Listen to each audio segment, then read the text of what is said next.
All right. I want to take you back to December 9th, 1981, about 3:30 to 4 o'clock in the morning.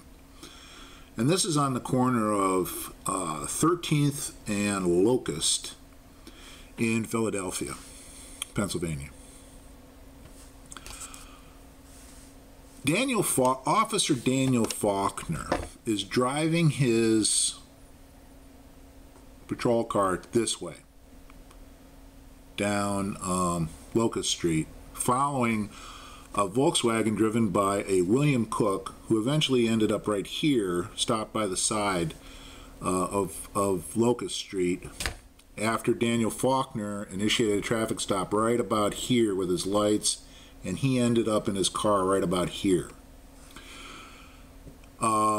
Daniel Faulkner exited his car, came to the sidewalk. William Cook exited his car. They came to the sidewalk to discuss this traffic stop. A lady by the name of Cynthia White was standing right here on the corner, about 30 feet or so, 40 feet or so from Daniel Faulkner, when across the street right here, an African-American male runs across the street and shoots Officer Daniel Faulkner in the back. Officer Faulkner turns, gets his service revolver, and returns fire, but falls while he's shooting. And he lost his weapon. Cynthia White said shortly after the shooting that the shooter came back to Daniel Faulkner, stood over him in a crouched position, and shot him execution style in the head. Whereupon the shooter attempts to run away down the sidewalk, but collapses right here on the curb. It took about 30 to 40 seconds for officers to respond. One came from this direction and one came from this direction. They exited their vehicles and found a gentleman slumped over on the curb, bleeding from a gunshot wound, with a .38 caliber revolver laying next to him.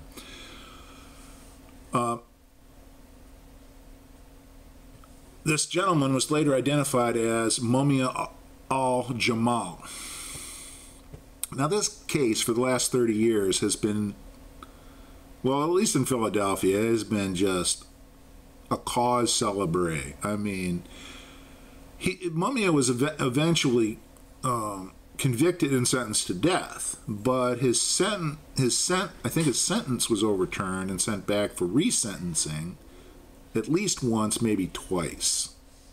And then recently, in just last year, his sentence was overturned and he was sent to general population to serve out his life sentence.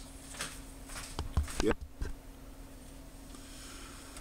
Now, the point here of what I'm trying to make is that, let's say, just for instance, Cynthia White had a handheld cell phone camera, video camera, something, and she just decided to take it out when she saw this traffic stop and record this traffic stop. Well, maybe just for her own, I don't know, who knows why? Who knows why people film things? What difference does it make, right? But in the process of this filming, let's say, she gets this scene of this guy running across the street shooting this poor police officer in the back.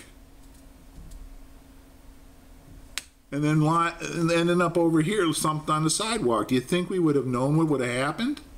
I mean, even though Cynthia White changed her stories over the year, the video's not going to change its story.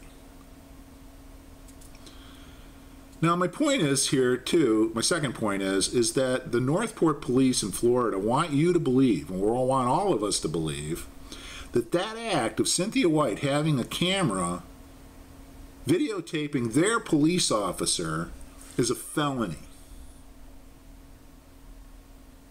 And that you can be taken to prison and sent there for 5 years. That's what they want you to believe and want all of us to believe.